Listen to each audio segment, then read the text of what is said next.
Hello and welcome. Today I'm going to show you how to move a selection in Krita. First, make a selection with any selection tool. You'll see marching ants around the selected area.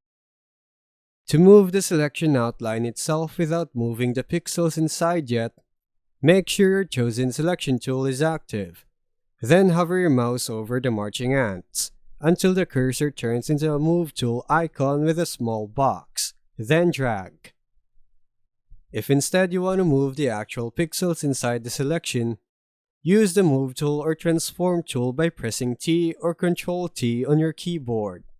Then click and drag inside the selection to move the pixels. Confirm with Enter when you're done. Finally, if you accidentally lose the selection shape while moving things around, press Ctrl Z to undo or go back one step. And that's how you move a selection in Krita.